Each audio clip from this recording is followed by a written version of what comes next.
And at 10, Henry. My name is Henry, and I recently went into business with a longtime friend named William. We bought the rights to this character named Fredbear and rebranded into a pizzeria with arcade games and singing animatronics. He is the business end and I am the creative end. My creations were supposed to help kids, but now they've seemingly been warped, molded into something else entirely. The police said that they can't help me, but I know what Afton has been doing. He's trying to take children away from their families, but not before doing unspeakable things. I tried to buy him out yesterday, used the shotgun clause in our contract, but he was able to outbid me. Now he owns the company and I'm stuck here with nothing. My daughter keeps trying to go, saying even if I don't own the company, she still loves what I made. But I know what he will do if he finds her. I've banned her from going, but still added a secret part to her favorite bracelet. That makes sure our security protocols focus on her. It sounds selfish, I know, but wouldn't you do anything to save your kid? Why is there someone knocking? This isn't good. We need to leave. Where's my daughter? What the hell is at my door? And at 9, Chuck E. Cheese. When I was in college, I was a night guard at Chuck E. Cheese. Well, night guard is sort of a loose term here. After they closed, I would have to stick around for a few hours and make sure no kid was hiding in the store, or that the animatronics were turned off. Well, one night, I swear to God, it was almost exactly like these damn games everyone's been freaking out about. One summer night, it was close to the end of my shift, which at that point was 3 a.m. I was waiting in the security room with the cameras on, with YouTube on my phone, watching the latest videos from my favorite YouTubers, when all of a sudden I see movement on the cameras. I look up and I see one of the animatronics dancing. I don't know how it got turned on, but I went to go turn it off and it was gone. While I was out there, another one started dancing, but then it put its hands on the banister that the robots sit behind. Then the curtain closed and I heard nothing. I went to report it to my manager, but my watch fell off as the time hit 3 and I just left it alone. When I got back the next day, the robot was back. I still don't know what I saw that night, but I've never worked another security job again. And it ate Crying Child. I loved Freddy Fazbear's as a kid. I would go there every weekend with my friends. Our parents would talk over a few beers and everyone was happy. We would play games, say hi to Freddy and the gang, and have the time of our lives dancing with everyone. Until November of 1996, when our lives got changed forever. We were playing skee-ball until I had to go to the bathroom. When I got back, my friends weren't there, and their tickets were hanging out in the machine. I grabbed them and went back to our parents, who said that they had gone to the bathroom, which wasn't true because I was just in there. I start heading over to see if they were really in there, but as I walk past the dark room, I see someone with them. He was tall, he looked old and had a purple shirt on.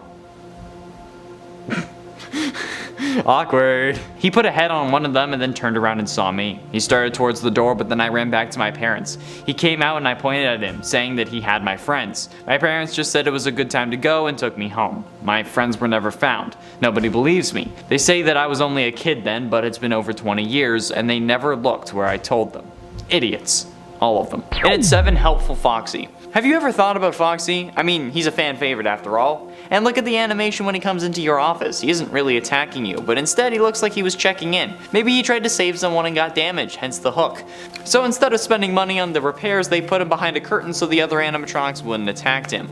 I know this for a fact. When I was playing the first game, I forgot to check on Foxy and he came into my room, but the game didn't end. He walked behind me and waited. I was waiting for the jump scare, so I didn't continue the game, and when Chica had showed up at my window, Foxy ran out. The same sounds as when someone is in the kitchen played, and then he ran back in. And when I loaded in the next night, the 2 animatronics were gone, but Foxy was too. And at 6, Springtrap.exe.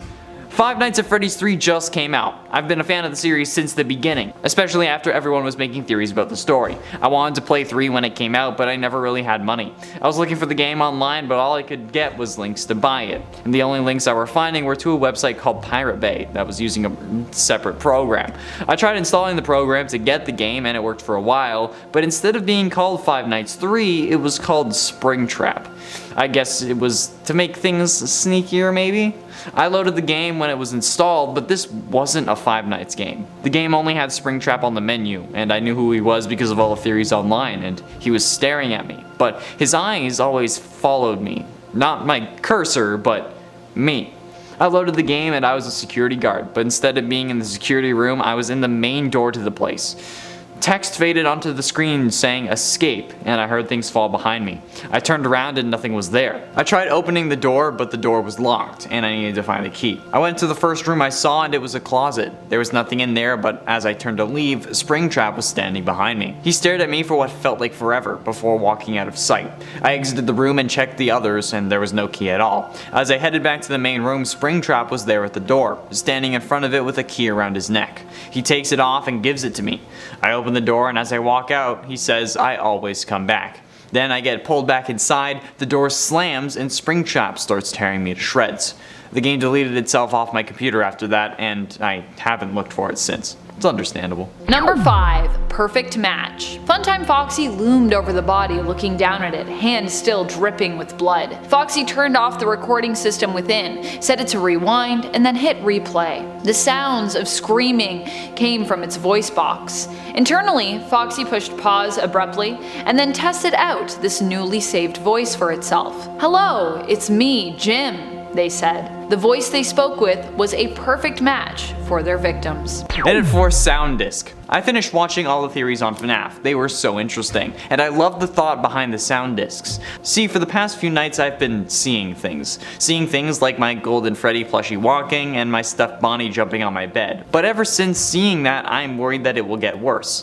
Update, I was right. Last night I had some of the worst dreams imaginable. The monsters were coming after me. It was almost exactly like the FNAF 4 gameplay. But only in my house. I don't know what to do. I don't think I can handle it anymore. I might just give up. Getting close to the end into number 3, presents. My dad and stepmom were weird. They always had some quirk that they had to include in the Christmas gifts. Whether it be wrapping boxes in boxes, or if it be wrapping the gift multiple times with different wrapping papers only to watch us and get a chuckle every Christmas morning. This year they chose to put everything in those wind-up boxes that's like a mini jump scare. Like the ones that play Pop Goes the Weasel and shoot out a clown. They said that they replaced the clowns and that if we wanted our presents we'd have to work for it. One of them also still contained a clown, and if we found that then we'd get an extra special present. My brother and I went through all the different boxes trying to find the clown. I opened 4 and he opened 3 before he found it. When he found it, my dad brought out an extra big box. It wasn't gigantic or anything, but it was around 50% bigger than the others. He said that we had to open it together, so that's what we did. Dun dun dun dun dun dun dun dun dun dun dun dun. As soon as it popped out, it jumped at us. This weird decaying doll that looked like a malformed rabbit. My brother and I ran scared, but it grabbed his leg and started clawing at it, drawing blood and making him scream. Eventually he stopped, and then it was on to me. As I lay there, bloody and dying, I looked up to see my father bring in 2 more robots, aside from the one that was our stepmom, one with a golden head and the other with orange pigtails. I never understood why he was so obsessed with those things, but I guess that's what I get for being an Afton. Penultimately, in at number 2, Michael. I know my father's secret. My name is Michael. You may know my father, William. I saw him carrying bags home after work, but when I looked inside, I saw people. People who I once called my friends and were cold, pale, and lifeless in a bag being carried by my father. When I confronted him, he told me to stay out of it, but I am not letting this happen. I know that my sister died, but she wouldn't want this. He asked me why I couldn't get over it, and obviously because I can't get the image out of my head. Carrying bodies of dead kids? I don't even know how long you've been doing this. He didn't like it when I said that. He took one of my arms and one of his robots and hit me. Everything went dark, but I could still hear him. He said he wanted to put me back together, whatever that means. And finally, in at number 1, Juniors. I was with a few of my buddies grabbing some drinks at Juniors, a bar down the block from me. The bouncer called him William and tells him that he knows he's not allowed in. We have no idea why, and we've been coming here for the past few years, and we have never heard the mention of anyone named William. Then the guy starts getting aggressive, yelling and even shoving the bouncer. At least it explains why this bar has a bouncer. It's for this guy. All of a sudden he falls to the floor, and this William guy comes strolling in with a shirt now tinted red. I start freaking out, but my friends are telling me to stay calm. William then yells for someone named Henry, to which the guy behind me stands up. "What do you want, William?" William yelled that he snitched and started walking towards us. My friends and I got ready to stand up, and Henry pushes my shoulder back down, telling us to stay seated. "You were killing kids, William." Henry told him quietly, but my friends and I heard him. William smiled and said if that's how you see it before walking away. But before closing the door, he leaned back in and shouted, "Call your daughter. Tell her I say hi," before walking outside and waiting at his car.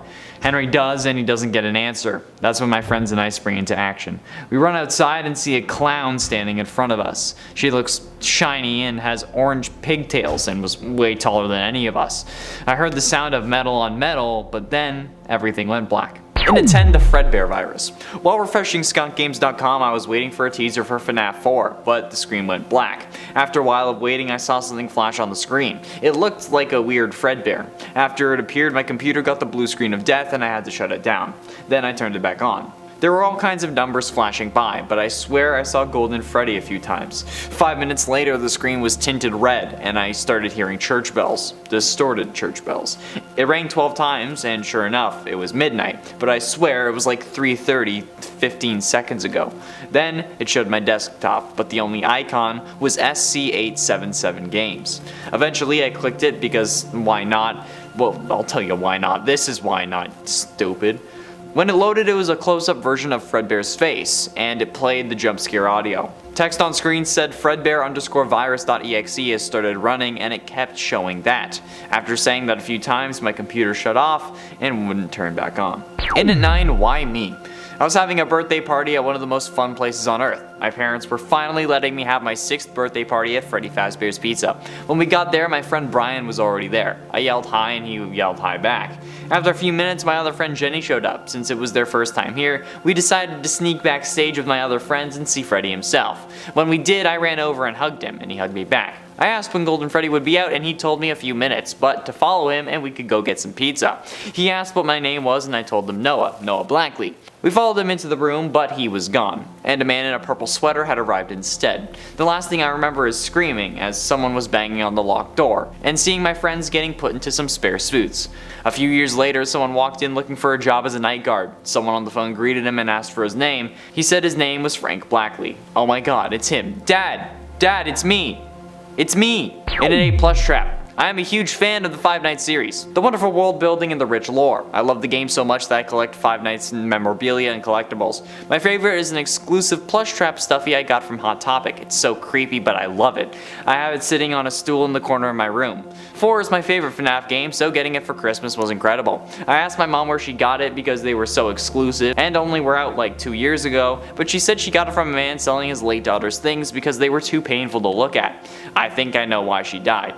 A few nights ago, I think Plush Trap started moving. He would be in different positions when I woke up, and not just positions where he fell over. At first, I thought my dad was messing with me, but he swears he knows nothing about it. Last night when I woke up, he was at the side of my bed, sitting on the ground. I don't think that I can fall asleep tonight. It's like he's staring at me. It's 7 AM and I haven't been asleep. It's light out now. It should be okay, right? In its 7, Chica's Party World. After the fall of Freddy Fazbear's, the IP to the characters were still intact. So, an individual named Riley bought the rights to Chica, the yellow bird with her signature cupcake. They opened a new pizzeria with new branding, but still in the same building. It had all the amenities that one needed after all. We would regularly have officers at the location, constantly checking to make sure that Afton never showed his face, and he never did. But then we noticed neither did the owner. After talking to some of the employees while off duty, they had never met the owner either. The man was said to only arrive after the place had closed and everyone had left to take the earnings from the register. We ran the owner's name against our database and there was nobody in the city with the name Riley Tremakovic. So after obtaining a warrant, we discovered what we had feared the most. Riley was an alias for one William Joel Afton, who, after running this business under the alias, had used it to kill 15 more kids in the span of 1 week. All after hours, and all after following a pink chica around back after they had gotten home. Suspect was arrested at 11:36 p.m. on Tuesday, June 18, 1996 by arresting Officer William Clayton. And it's 6 Night 8. I thought this game was 5 Nights at Freddy's. When was there a bonus 6th and secret 7th night? What's this then? A nightmarish Night 8? Well, for those of you crazy enough to still like the series, I guess you'll be excited. I finished Night 7 and there was an option to continue, and it brought me here. I don't know how difficult it will be, but I'll let you know after I try. Update, I just finished the night. It took me 3 hours and multiple attempts, but I did it. The night was crazy, all animatronics coming at all times, extremely fast. Even Foxy had to be checked on every 5 seconds to keep him contained. I figured out if you don't check the hallway though, they can't register Foxy in your office, so I pulled that trick and it worked. Time to get some sleep. I realized how dark it was outside. The next day, night 9. What is this game? I don't even remember waking up, let alone there being any mention of any night past 5. Whatever, I might as well play it. I need to get to the bottom of this. Night 12? How many nights can there be? It's gotten so bad all I can remember is this game. Whenever I can register what's going on, I'm at my computer playing in the middle of the night. Wait, now I'm really focusing and I don't see my computer. It's just the office. Oh no. Halfway through number 5, Twisted Christmas. I was out late playing with my sister. Well, it wasn't really that late. It was 9 PM and we were still sledding. We eventually fall off the sled and stand up. My sister threw a snowball at me, so of course we had a full-out battle. I couldn't just let her do that. But that's when the snow started moving. We ran on top of the hill to get a better view, and some patches of snow had started shaking as if they were alive. Eventually the snow falls and we see what's really going on. Robots climb out of the holes in the ground like a horror movie. They were old and rusted, like they hadn't been out of the ground in 40 years. They were moving slowly since they were old and cold, but there were many. A bear, a fox, a wolf, and what I think is supposed to be a rabbit. They were horrified. And then they saw us. They all looked at us in unison. These things were like zombies with the way they came at us slowly. My sister was terrified, too scared to move, so I did the only sensible thing. Grabbed her, the sled, and ran. I ran past the school whose hill we were using and the robots were long gone, but that wasn't gonna stop me. I kept running as fast as I can all the way home. When I got there, I noticed that I had the sled, but not my sister. I swore I grabbed her. Where the hell did she go? And at 4, I am Afton. My name is William Afton. Not me, I'm not. Gotta put that on the record, don't sue me. My name is William Afton. I'm doing my best to try and handle what has been happening to me because I'm stuck in hell. I've been cursed for my attempts to put my beautiful boy back together. Now the creatures I created in order to aid that goal have been sent to torture me for no reason. Anyone would have tried to save their child, and if they had my technology, my mind, my brilliance, then they would have done the same as me. I keep getting told about the one I should not have killed. I was the one who was killed. My boy was my life. His life was directly tied to mine, so of course I tried to get him back. How dare you try to punish me for that?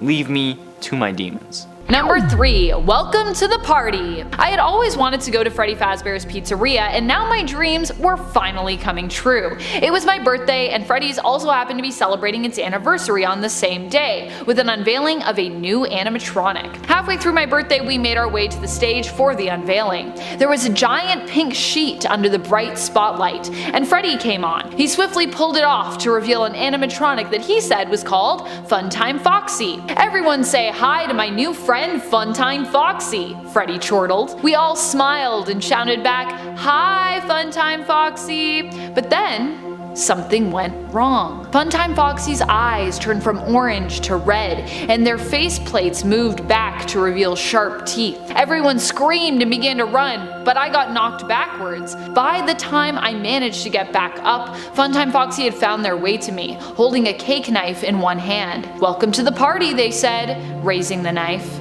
Penultimately, in at number 2, Golden Freddy.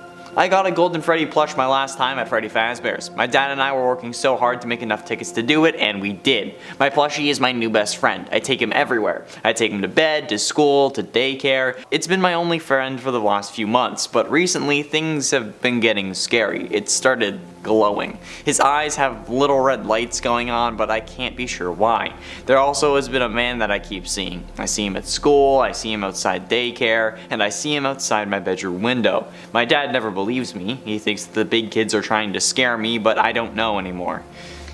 Now Golden Freddy's talking to me. He says battery low, and then his eyes went black.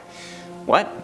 I showed my dad and he ripped it open, and he found something inside. He smashed it, but I know what it was. It was a camera. I just don't know what it was doing in there. And finally, in at number 1, Stuffed. Me after pizza.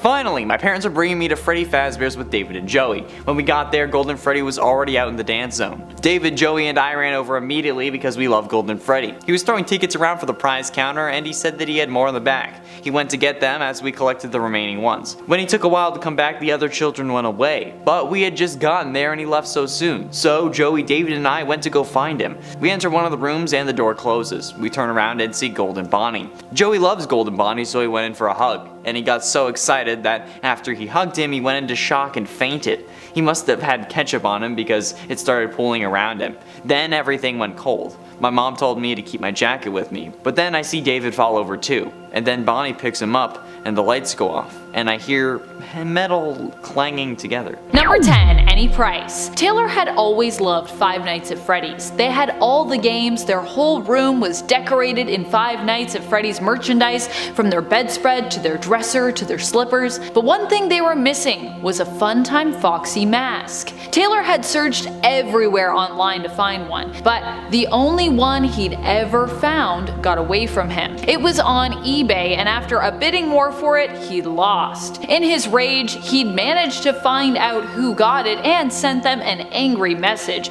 insisting he would have paid them any price for it. That night, he awoke to hear a loud thud coming from outside his bedroom door. Groggily, he assumed it was the dog and got up to go check. When he opened the door though, he saw an intruder in his home, wearing the Funtime Foxy mask. Any price? They asked him, brandishing a large kitchen knife. Number 9, Payback. It couldn't be real. Funtime Foxy and the others had been locked away for so long. How could this be true? How could they be here? But the purple decaying body before him spoke with a collection of voices. Funtime Foxy is among them. You abandoned us, they said, and now you will pay. And friends, if you are loving this list and you love creepypastas and you want some more creepypastas, be sure to let us know by giving this video a thumbs up. And share your creepypastas in the comments below. I love reading creepypastas. They're fantastic. Such a fun exchange of creative writing.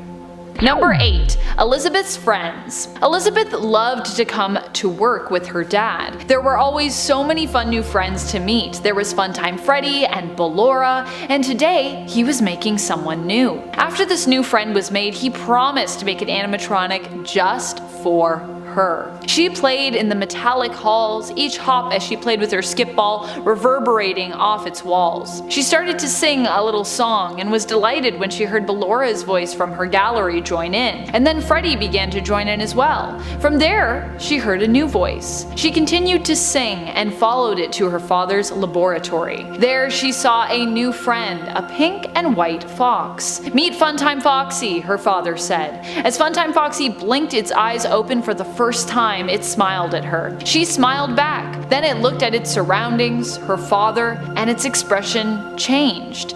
It seemed angry. You have imprisoned us, it said. It reached out and began to choke her father with its strong metal fingers. She watched as his body shook and spasmed. He was gesturing towards something. Elizabeth knew what, but she shook her head, her eyes wide. There was no other way though, she knew. She smashed the button on the podium with her fist. She was sad when Funtime Foxy collapsed to the ground, having been shocked. Somewhere inside her, she knew this was her legacy, and it made her scared. In 7 VR, the FNAF VR Christmas update didn't really change the gameplay. It fixed some bugs and added some decorations, but the gameplay was the same. Some places didn't even have the new decorations, like the night terrors for example. I don't know why a kid would want to decorate his room for Christmas, but hey, I'm not the one to judge. Especially if that kid is meant to be in a coma. But for some reason, the animatronics were dressed up. They were wearing Santa hats and left footprints of snow behind like they had just gone outside. This makes them easier to track, but they were also quick, like a kid waking up their parents at 5 a.m. on Christmas morning quick. They had no regard for the amount of time it takes to get to the other hallway. As soon as they were gone, boom, they were on the other side. I don't know how they thought this would be possible, especially with Nightmare Fredbear. Fredbear was wearing a full Santa outfit, with the coat, the boots, the hat,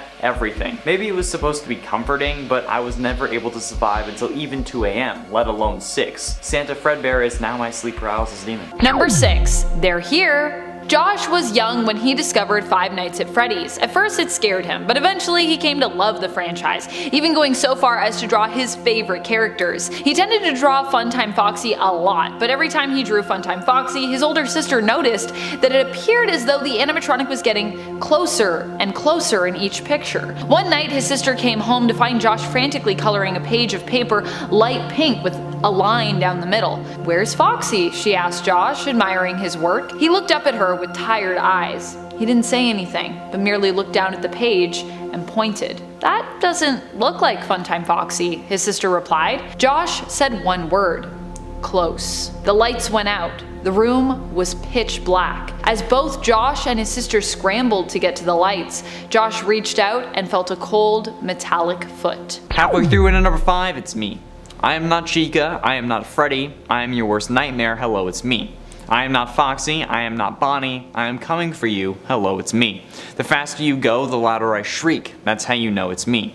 And when you feel cold and only see gold, then you'll know I have your soul. Number 4, I See You. Funtime Foxy has always been my favorite animatronic from Freddy's, so I was very excited when I was at the store with my mom and I saw a new toy on the shelf that was Funtime Foxy themed that I had never seen before. It was almost retro in terms of its appearance, and yet the make and packaging made it look brand new. It was one of those toys that you'd pull the string on and it would launch the figure up into the air. In this case, Funtime Foxy, or as it said on the box, your pal Flying Funtime Foxy. I begged my mom to get it, and because I had recently done well on a test at school, she got it for me. At home, I quickly unpackaged it and took it to my room to play with. Nervously, I held the end of the ripcord, pulling gently towards myself and launching it into the sky. However, once it was up there, it continued to spin with its arms outstretched, not seeming to want to come down. I chased it around my room, calling its name, but it always managed to dart just out of my reach. "I see you," it said, smiling down at me, before flying out of the window.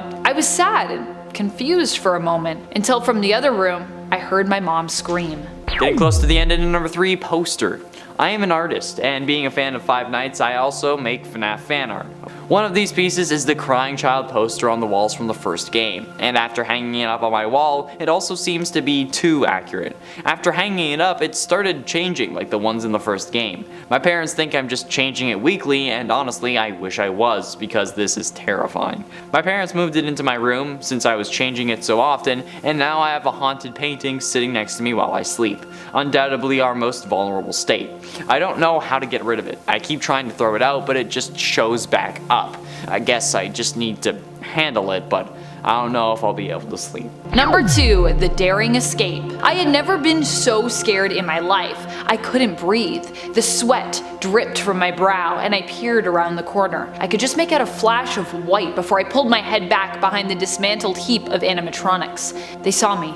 They had to have seen me. I heard the heavy thud of their feet as they walked around the room searching for me. It was now or never, I thought. If I didn't do something soon, they definitely would find me and then I'd be scooped. I had to make it to the safe house. I couldn't let any of them find me. I breathed in as deeply and quietly as I could before bolting out from behind the heap. What I hadn't realized was that my foot was actually caught in a wire. That fleeting moment of freedom flashed by me as I tripped and smacked my head off the floor. The pile of parts crashing down on top of me, spilling out around me. Funtime Foxy's eyes locked with mine. They had me now. Number 1, Fake Foxy. For my birthday, my dad gave me a surprise, but he said I had to wait for all my guests to arrive before I could receive it. Once all my guests had arrived, a short time passed before the doorbell rang. It must be our pizza, I thought, and I ran to answer it. I swung the door wide open, and standing in front of me was a massive animatronic, who I knew as Funtime Foxy. Their head tilted from side to side as they looked me up and down. I became extremely uncomfortable as it felt like their eyes were laser focused to me. Soon my dad came up behind me and greeted the animatronic. Apparently it was just a hired performer, at least that's how he talked to them. However, when Foxy came inside, from their movements and the clunk of their heavy feet, they didn't sound human to me. They seemed like a real animatronic. The party was awesome, and I slowly started to become more comfortable around Funtime Foxy, even enjoying the presence of my favorite fake animatronic for the day. However, at the end of the party when Brad's mom came to pick him up, we couldn't find him anywhere. We also couldn't find Foxy, who had apparently left without saying goodbye or without getting paid, according to my dad. All we did find was a bit of blood on the backyard fence. In 10, the secret level. The Christmas update for FNAF Help Wanted's flat mode was something interesting. It created a new era in the pizza party minigame that you had to go to instead of ending the game. Everyone was making videos about this new, never before seen location, and I was excited to check it out for myself. That was a big mistake. I get to the back room in the pizza party minigame once again, and this time look to the right where I see a new door open up. I click it and the screen goes black. But when I can see, the level is nothing like what it was shown on YouTube. Maybe they had a YouTube safe version, maybe Scott sent them a copy with another room, maybe they were planning it all in unison, but my god, this was horrific. It was still outside that coming soon billboard like the original, but this time it was like a meet Santa kind of thing too. There were kids lining up to sit on Santa's knee and tell him what they wanted for Christmas so their parents could know. And I say were because, well,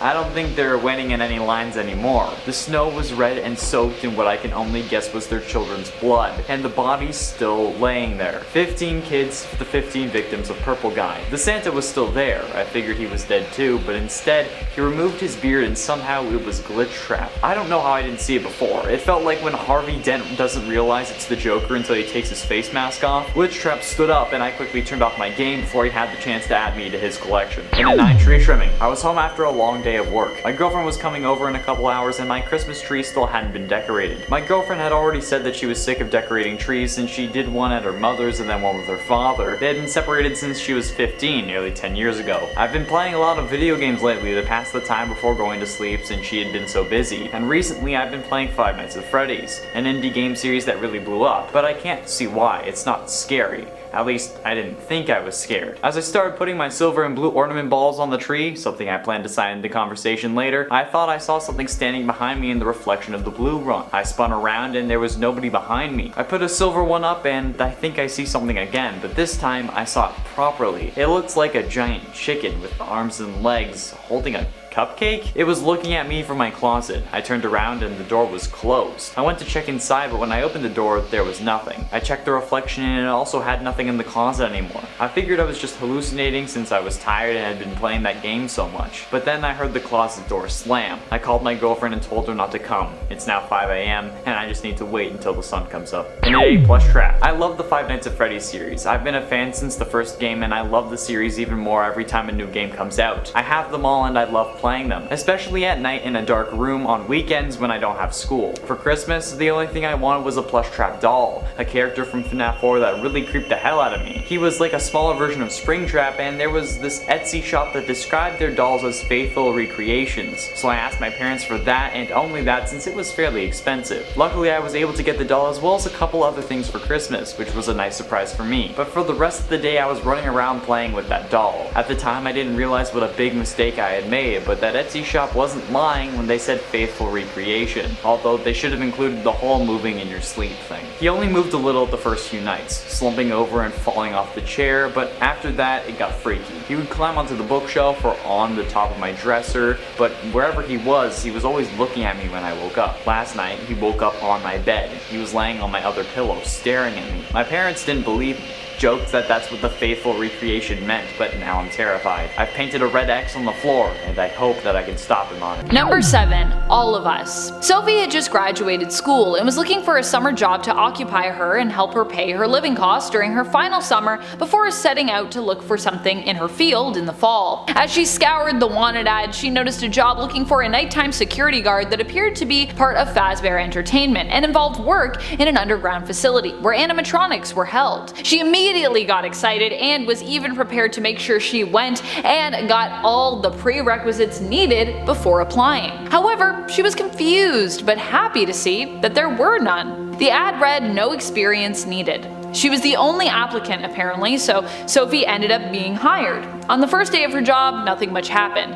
On the second day, she noticed some of the animatronics holding areas had become open, but she managed to secure them again before the animatronics wandered off. On the third night, Funtime Foxy's holding area became unlocked, but when she went in to secure it and check in, Foxy was nowhere to be found. As she searched the room, she heard from above, "This is for all of us." She looked up, but could only see darkness, squinting in the dim-lit room. She shined her flashlight up towards the ceiling, but did not have time to do anything else as Mangle's face, dripping with blood, greeted her. The animatronic jumped down, mauling her. And at 6, the joy of Christmas. It's an early night on Christmas Eve. I was sitting in my living room watching my favorite Christmas movies from when I was growing up. The Santa Claus, Home Alone 1 and 2, Frosty the Snowman, The Year Without a Santa Claus, Rudolph the Red-Nosed Reindeer, I'm sure you know them. But for some reason I felt like something was watching me. I felt like I could turn to my left at any minute and someone would be standing there. This wasn't entirely false, since in a few hours I would see the face of true terror, but never in my wildest dreams did I think my own creations would watch and attack me. Hello.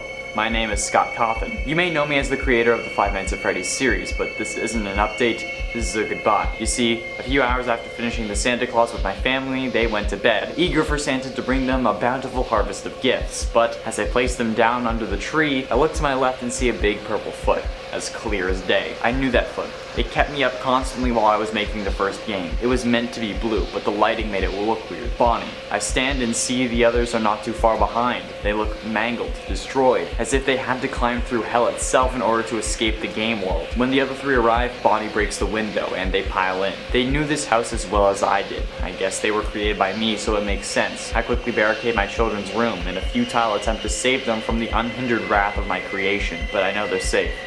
They're here for me. Halfway through into number 5, bells. I've been awake all night. I can't handle it anymore. The monsters are coming. They're terrifying. The teeth, the expressions, the stomachs.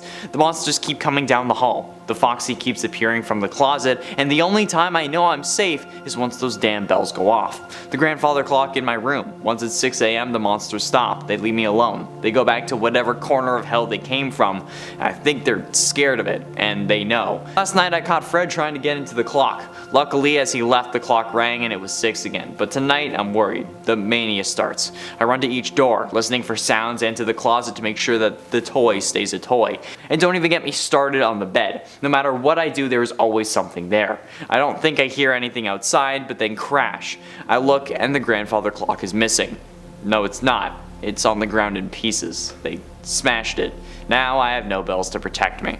They're coming. And at 4, House on the Hill. There was one house left on Santa's Christmas route. It was alone on a hill in the middle of what seemed like nowhere. There was an old rundown barn in the distance at the bottom of the hill, but other than that and a driveway, there wasn't really anything else. This was the last one, the Aftons. Michael had been naughty, so he was getting coal. However, his little brother had been through so much. Santa lands on the roof and climbs down the chimney, but this was a longer climb than usual. When he gets out, he seems to be in the basement, surrounded by robot parts and a giant vat of some boiling liquid. It looked like hot metal, but Santa could feel something else coming from it. It felt like the metal was crying. He was about to turn around when he heard the click of a shotgun. "Who are you and what are you doing down here?" a deep voice said. "Haven't you ever heard of Santa Claus, William?" Santa said. "Put the gun down and let me go." William started lowering the gun. Bang! Shot Santa. Getting close to the end at number 3, Help Wanted. My local Chuck E. Cheese had a Help Wanted sign in the window, so I figured I would try applying since I've played all the Five Nights games. When I brought it up at the interview, the manager hired me on the spot. I thought it was a joke, but later on I figured out why. My first night was exactly like the Five Nights games. Some recorded messages teaching me about the job, and since the managing security guard was on maternity leave. And it had a similar setup to the games. Nothing happened until the next night, where animatronics started playing songs and dancing. The next night, one of them was missing, even though it was there earlier in the day, and I just thought it was my mind playing tricks, but I found it in the kitchen. My final night was where it got bad. All of the animatronics were gone, and I saw them walking on the security camera. They were walking towards me. So the only thing I thought to do was jump out of the window and never go back. The place was shut down a week later for foul odors and ooze coming out of the robots. And at 2, Winner Winner. 'Twas the night before Christmas. The whole gang was gathered. The bunny, the fox, and even the mallard. With the stockings hung by the chimney with care, we were in the home of Freddy Fazbear. The pizzeria was silent, as quiet as ever. They had but one chance for a final endeavor. They grabbed at the chicken so fast and so quick, they put her in the oven and cooked up the chick. When she was done, oh it was so tasty, they ate chica fast, and they had to be hasty. For the security guard with his new badge was due. He had been working there for about a day or two. He arrived on the scene to find such a cluster, so the animatronics gathered all the strength they could muster. He ran to his room, he shut the doors hard. Let's go back to the stage and play the off card. They returned to their station and stood very still. He opened the doors and thought he was safe until they came at him with frivolous force. He was there for 5 nights, then ran as fast as a horse. Finally, in at number 1, Puppet. It was Christmas Eve. I was so excited I couldn't sleep. I was lying in bed until I could fall asleep, but no matter what, I couldn't. Eventually, I heard footsteps on the roof. Santa was here! I had to fall asleep quickly, otherwise he would leave. I quickly shut my eyes, but as I do, I feel a hand on my shoulder. I look up and I see what I think is a puppet. It had no eyes, red cheeks, and purple streaks down its face. It motioned for me to follow it. I figured it was trying to help me see Santa, so I did. We get down to the living room and I look to the tree. No Santa. I get upset because he must have left, but I hear something in the chimney. I jump for joy, but the puppet moves in front of me. As I look around to see Santa, something else comes down the chimney. It looks old and torn and dirty, like it had just dug itself out of a grave. It looked like a wolf, but bigger and scarier. The puppet moved me back, getting me out of the way, and motioned for me to run out the door. I didn't know what to do, at least until the giant fox came bursting through my back window, carrying the body of my father, who was dressed in a Santa costume. I closed my eyes, then everything went cold.